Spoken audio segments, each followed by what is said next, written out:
So today, last week we finished our study of 1 Corinthians. Today we're embarking on sort of a series. Just throw stuff up. I'll get it. I use this to throw at kids who are not paying attention. Ooh. But we're embarking on a series to kind of get the excitement about this is it. And we're thinking about when Jesus was coming, there's a lot of people just excited. Something's coming, the kingdom's coming, and this is it. And so I just want to try to find ways over the next few weeks to get us in touch with that excitement. And I remember, if you may have had that experience. Have you ever been in a place where you're like waiting for something, and when it finally arrives, you're like, this is it? Anybody ever been through that? One of the times when I was a kid, probably the best moment of my life when I was young, I was finishing 6th grade, and I was finally going to get to go to Disneyland. I don't know if I ever told this story, but I was finally going to get to go to Disneyland. I've never been, and like I think most of my friends had been, and so it was like, it's going to happen, and actually I lived within weeks of that time coming, just knowing it wasn't going to happen. I just was sure that something was going to go wrong, and I wouldn't get to go to Disneyland. And so as it drew near, I was all excited, and then, you know, getting on the bus, and we got there, and they got off the bus, and there we are, and I really felt that this is it, you know, and I got to tell you, I'll never forget how magical that was. I mean, anybody remember their first Disneyland trip? Some of you won't remember because you were like 5 months old or something, right? And you went all your life, but some of us didn't get to go, and so it was amazing. I just loved it. And it was like everything I had expected. It was just awesome, and it was like, yes, this is it. It was fantastic. But it doesn't always work out that way, our this is it's, right? Every year I try to go out fishing. I try to go fishing for tuna on the ocean, and I love to bring home tuna and put it in my freezer and have it all year. This year, we're waiting for that trip to come, and it's coming up, and it was Monday night, and we were waiting at the dock, and the boat came in and downloaded everybody and got it all cleaned up, and this is it. Here we go. Yeah, we're going to get out there and catch some fish. It's a thrill. I don't know if you ever experienced, pulling in. They're relatively small, I guess, for some people, but a 20 or 25 or 30-pound tuna is amazing. But this is it, and so we're on the boat, and it's taking off, and the water's getting further and further, the boat's getting further and further from the shore, and this is it. It was so exciting, and I'm getting my tackle all ready and my pole all ready. I was with James Panero and Fred Dow and Stephen and Kevin Trapp, and Mari was going, and we were going to have a great time, and we're getting not down the road, but farther away from the dock, and I'm walking around and getting my pole ready, and Mari looks at me with a serious look, and she says, "We're not going fishing." I'm like, "What are you talking about? We're not going fishing? This isn't a whale watching boat. What do you think we're doing, right?" Of course, I didn't say any of that. But then she could see the look of unbelief on my face, and she said, "We're not going fishing." And she says, "There's something wrong with the bait tanks, and the pump doesn't work, and so we can't go, and they're turning the boat around." Oh, how depressing. Oh, my goodness. That was a bummer. Was that a bummer for those of us who didn't get to go? What a bummer. So this is it doesn't always work out. And that actually happened. If you're familiar with the story of the New Testament and how people were getting ready for the Messiah, and we're so excited about it, and when they thought he was here, they're like, this is it, but it wasn't it. At least some people thought maybe they'd been mistaken. And we can see in John the Baptist, when he's in Herod's prison, and he's like, "Hey, are you the Messiah we have been expecting?" And notice he says, we've all been looking for one. We've been waiting. Are you the one? Or should we keep looking? Everybody's looking. But it doesn't seem like you're the right one. Because the kingdom wasn't fitting into John's perspective. And so he's like, well, maybe this isn't it. And it happened to all the people. If you remember in the triumphal entry, all the people from all over the kingdom, all over the known world were coming, and they were coming to worship at Jerusalem for the Passover meal, and they were there for the feast, and they were from all over the place. And as Jesus came in, riding on a donkey, the Prince of Peace, people shouted, "Hosanna," and blessings on the coming kingdom of our ancestor David. They were waiting for a coming kingdom of David. And as Jesus was coming in there, they're like, "Yes, Yes, it's coming. Yeah, this is it. Of course, a week later, they're yelling, crucify him. Because they thought, well, it wasn't it. It actually wasn't it at all. It's not what we were looking for. And so, I'm not going to use this. I can't keep track. I try to use this to see what the next slide is, but it's just distracting to me. I'll just try to remember. But anyway, but they thought they were wrong. They thought we waited all this time and we were wrong. We thought this was it and it's not. Well, the truth is they were wrong, but they were right about being it. It really was the kingdom. Paul tells us this in Romans. He says, this kingdom, this gospel which was promised beforehand through the prophets concerning his son, who was declared to be the Son of God in power by what? He rose from the dead. They thought it wasn't it because it didn't fit into their world. Sort of like what Eric was saying here at the table, you know. The hard places where we're really happy and the kingdom needs to come into our life. Because maybe that's not God's will and whatever that is. But this is where they were. They're like, this is it, this is it. Oh, no, I guess it wasn't it. Well, that's where they were wrong. It was it. But it wasn't going to fit into their life. If the kingdom was going to come, their life would have to be consumed by it. And so that happened. But what I want to show is throughout in the Gospels, we see a lot of signs that everybody's waiting for it. This is it. It's coming. And so here's a woman, even in Samaria, they're waiting for the kingdom. In Samaria, they're like, hey, there's a Messiah coming. And so this woman has contact with Jesus. And after this contact, she goes running into a town and she says, come and see a man who told me everything I ever did. Could he possibly be the Messiah? Now, she wasn't saying this is it, but she was certainly saying, is this it? Right? And that means she was not only looking for one, but she believed they were looking for one too. Is that right? Because, hey, is this the one? Is this the Messiah? I mean, that's just not out of blue. And so people, even in Samaria, are looking for the coming one. And then one more. You know the wise men. They came from the east, right? Why did they come? Why did they make the trip from probably Iraq all the way over that Fertile Crescent, all the way down into Israel? Why did they make that huge trip? Because I think they were reading probably the same prophets that the Jews and the Samaritans were reading, and they were discerning what time the Messiah would come. And if you look at the prophets, especially like Daniel, you'll see times and years and kingdoms, and you can count them and pretty much get to the place when Jesus came. And they did that. And they'd been looking and studying, and now they made this huge trip. What a commitment. And they brought all this wealth to pour out on this child born, King of the Jews, to this Messiah. Everybody's waiting. Everybody's excited. Everybody's like, this is it. And the reason why I want to talk about this is because it's easy to lose that excitement. I mean, I know my kids loved Disneyland the first time we went, and probably for a bunch of times. But when we moved here and we got passes, I'd come home sometimes and say, hey, let's go to Disneyland, because I'm going to be excited forever about Disneyland. And my kids are like, no. And I understand that. I'm not bagging on them for that. It's not, everyone's not going to have the same magical experience I guess I am. But you know what I mean, right? You can lose the fervor. You can lose the zeal. And that can happen with the kingdom of God. Right? And so we don't want that to happen. If we're not as excited about this as it as they were, we've probably forgotten something. And so in this series, I want to just kind of start pointing out some of the things that are about the kingdom that people should be excited about. And so today I want to start with this idea that all are welcome. All are welcome in the kingdom of God. Jesus came for all. He died for all, so those who live will no longer live for themselves, but for him who died. It's not easy to get excited about all are welcome for some of us. Have you ever felt not welcome? I got to tell you, I've never actually had anybody make me feel not welcome. I think I felt not welcome maybe here or there, but I've never had anyone treat me like I wasn't welcome. I've never been like asked to leave, I remember those signs that said no shirt, no shoes, no service. Okay, I remember those, and those applied to me in my teens, and maybe even under 21 not permitted stuff, right? But those are valid rules, right? I never was made to feel like somehow I was not worth anything. I was never made to feel that way in any kind of group. Even in high school, I was kind of I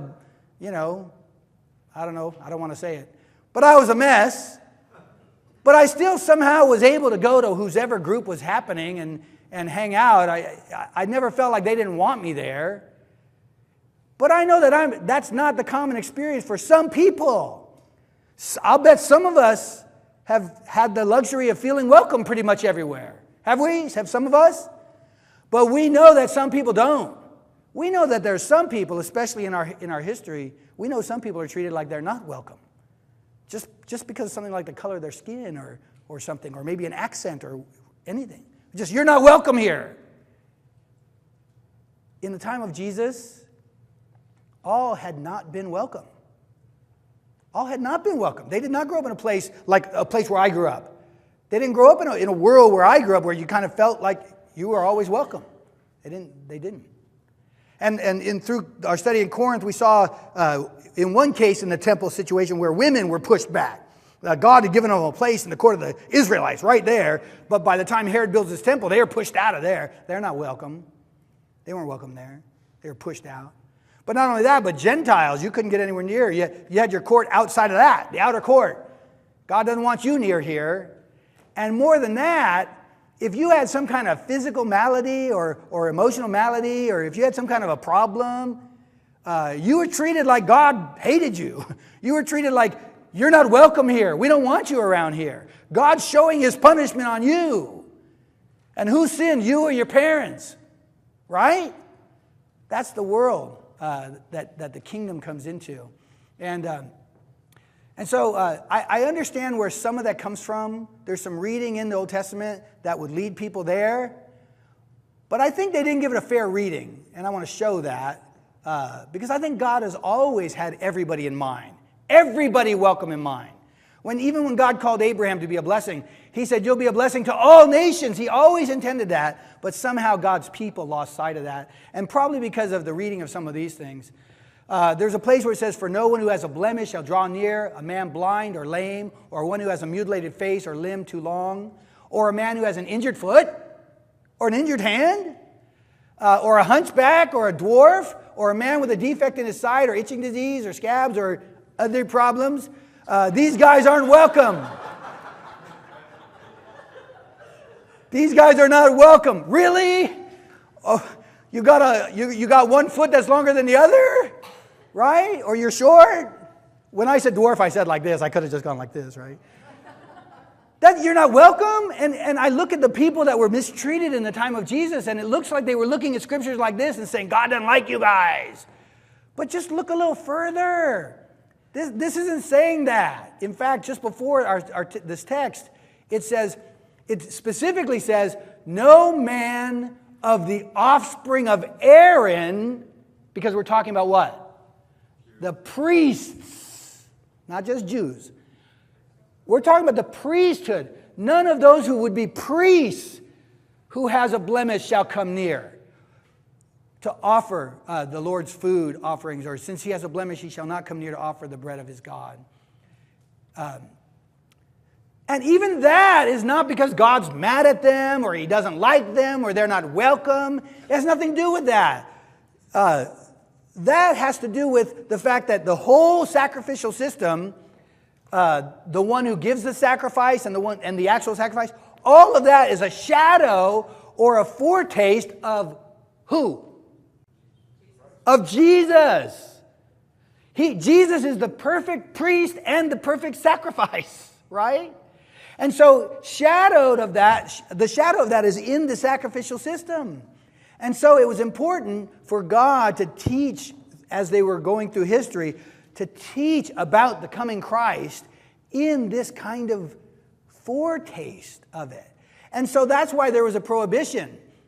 But he never intended those people to be ostracized from participating in the holy things, which it goes on to say that those people who have some kind of deformity, who shouldn't be working as a priest right now, they may eat the bread of God, the most holy and the holy. Isn't that what it says? But he can't go through the veil to approach the altar because he has a blemish. So there's a purpose. There's a theological purpose for why God has these prohibitions. But he certainly wasn't trying to be not welcoming to all of them. They were certainly welcome to participate in the holy stuff. And I think that people in the time of Jesus didn't get that. And they were making people feel unwelcome. Now, there are some other rules that aren't attached to being a priest, and I want to look at those too, because I'm trying to say they were always welcome, and I want to kind of prove it, even if it seems like it says not. So good luck with that, right? So here's another one of those guys got hurt things. And so these guys, he says, I don't want them entering the assembly. Now, that doesn't mean going to church or coming to a meeting. This means they're not going to be part of the Abrahamic community, the seed of Abraham, that promise. I don't know exactly why this says this. I think it has to do with Abraham's promise was that through your seed all nations be blessed.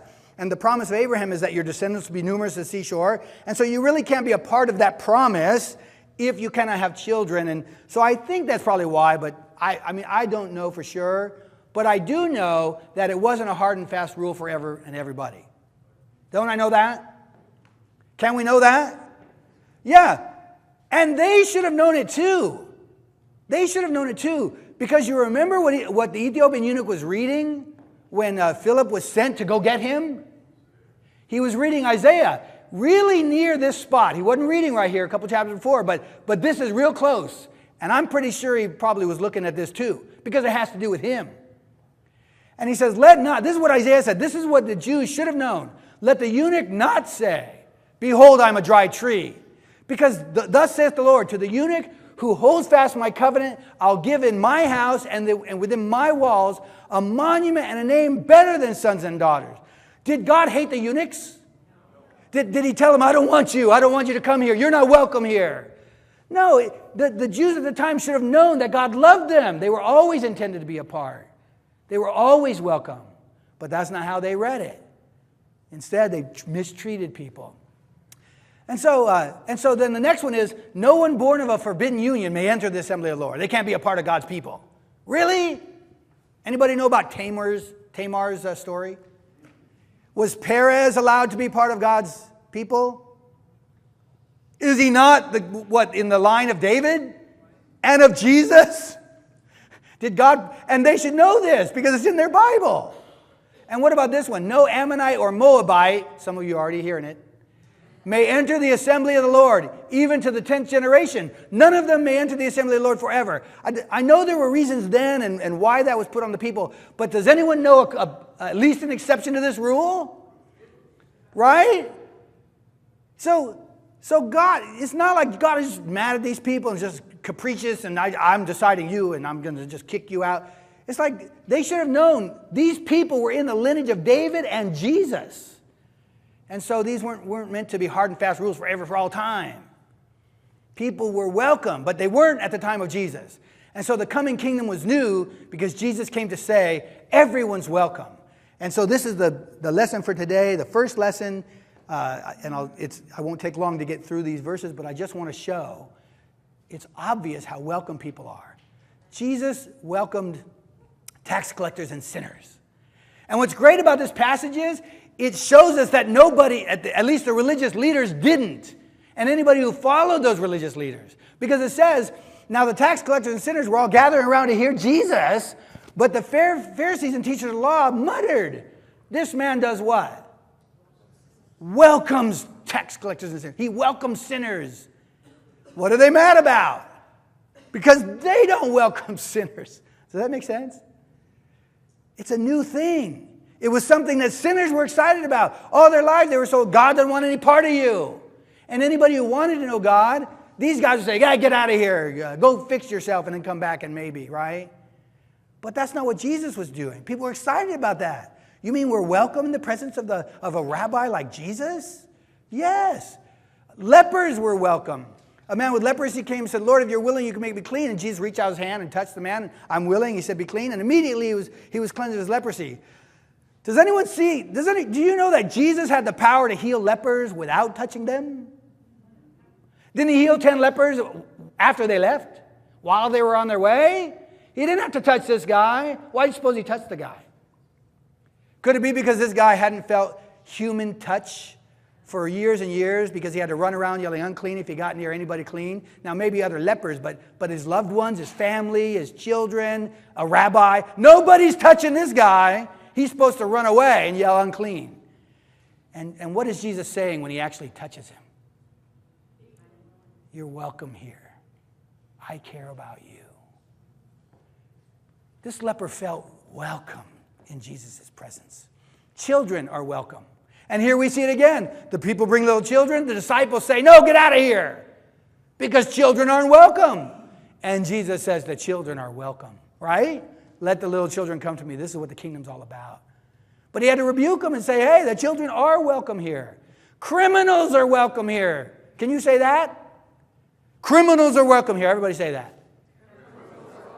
Yeah, we don't like those words, but here's Jesus. He's on the cross. One of the guys is kind of railing at him, and the other guy says, hey, you moron, we're getting what we deserve. We're getting what we deserve. But this guy's done nothing wrong. And so this thief says to Jesus, will you remember me when you come into your kingdom? And Jesus said, truly I say to you today, you will be with me in paradise. He says, will you remember me? What did this guy have to offer God? What did he have to offer Jesus? Any good works? Any offering of money? Any kind of, I'll change my ways? Did he have anything to offer? Nothing. He had nothing to offer except on that cross to express faith and dare to ask to be a part of his kingdom. What a dare. And he dared. And Jesus said, you're welcome here.